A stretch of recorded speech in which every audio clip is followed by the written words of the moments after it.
The number one thing that's destroying your liver is actually not alcohol. And yes, alcohol-related liver disease affects 16 million Americans every single year. And that's a big number. But what if I were to tell you something else? Something that people think is harmless that's currently causing chronic liver disease in 100 million people. Today, we're going to show you what that is. In fact, if you can guess what that is, please comment down below. And then I want to also cover the number one cause of acute liver failure, which is Tylenol. I'm going to get into that as well. But mainly I'm going to focus on this one right here, which is a huge problem, and a lot of people are not aware of it. So let's first give you a little background on your liver. Your liver has over 500 functions.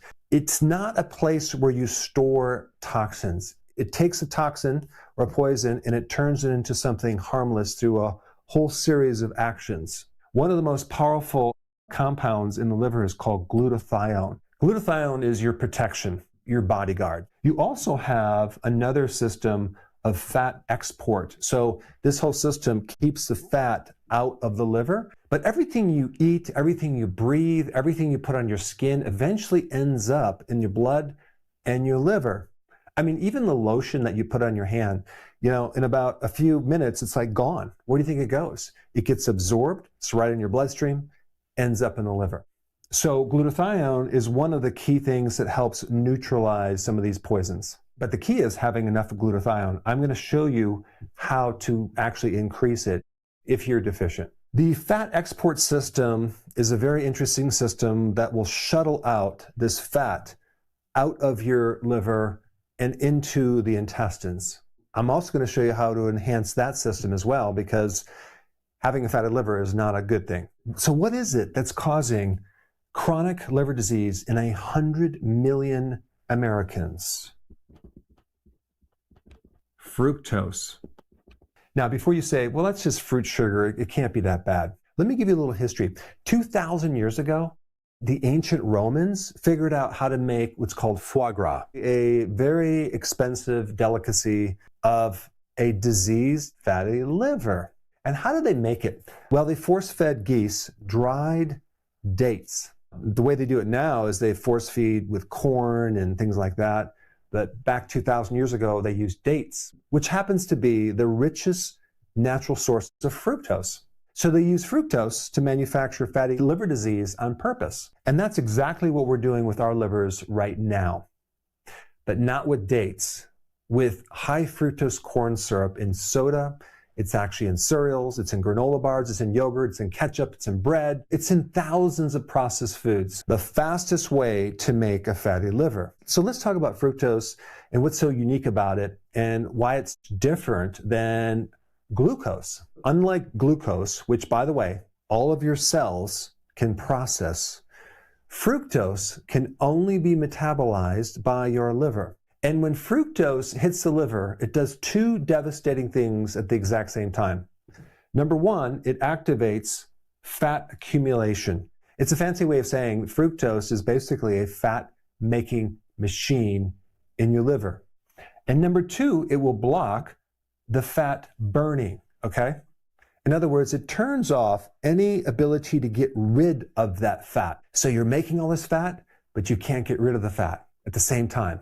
That's how the liver becomes fatty. And the research on fructose shows that it is as dangerous as alcohol to your liver. But the difference is when someone hands you a Coca-Cola or a soda with high fructose corn syrup, you're not in your mind comparing what that's going to be doing to your liver. That's going to be very similar to alcohol. But biochemically, the body doesn't know the difference. And I know some people are going to say, well, fructose is in fruit and fruit is natural. That doesn't cause a fatty liver. Well, I'm talking about liquid candy. I'm not talking about the fructose in fruit that has the fiber that breaks down very, very slowly.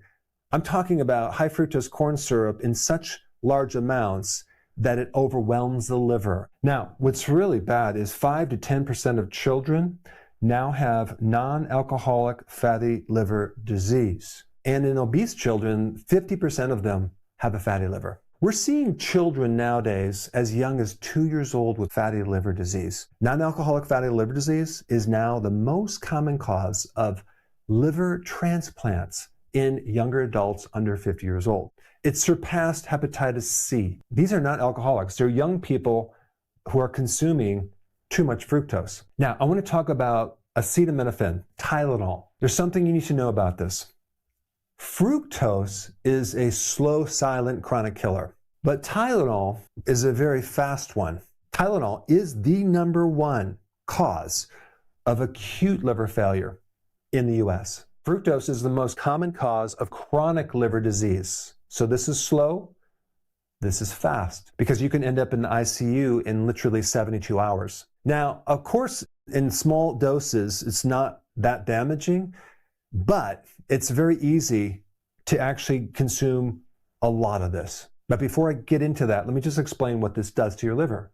It depletes glutathione. Now you cannot neutralize toxins. And Tylenol is hiding in literally 600 different medications. So let's say, for example, someone has a bad cold, and so they take 2 extra strength Tylenol for a headache.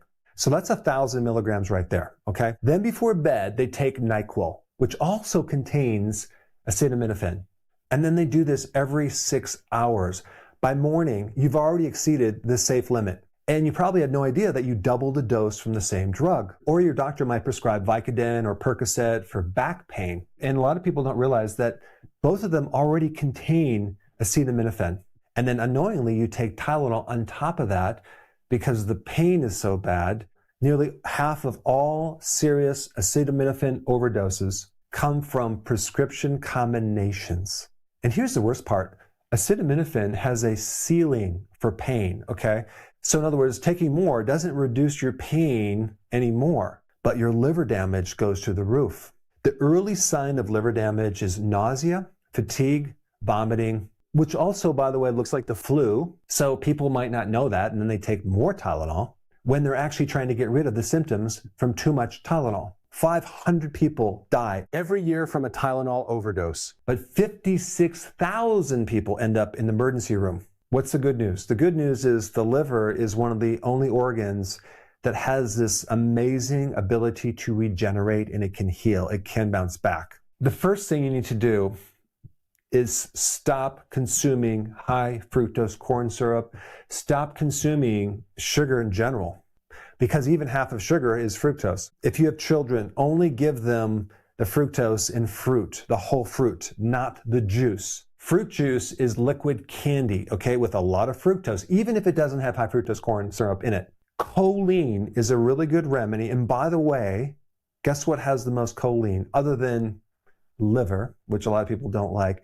Egg yolks have choline. Choline greatly helps the liver in transporting fat out of the liver. It prevents a fatty liver, and you can reverse a fatty liver by taking choline. The other remedy is something called NAC. This is something that emergency room doctors will use if people have overdosed with Tylenol. Why? What does it do? It increases glutathione. It puts back that bodyguard that was depleted. In fact, if I were you, if I had to take Tylenol for anything, I would get some NAC and I would take it at the same time. That way you can protect your liver. So NAC is not glutathione, but it actually gives the raw material for the liver to make glutathione. Another way that you can get glutathione is by consuming cruciferous vegetables like broccoli, Brussels sprouts. Also, the trace mineral selenium can also help make glutathione as well.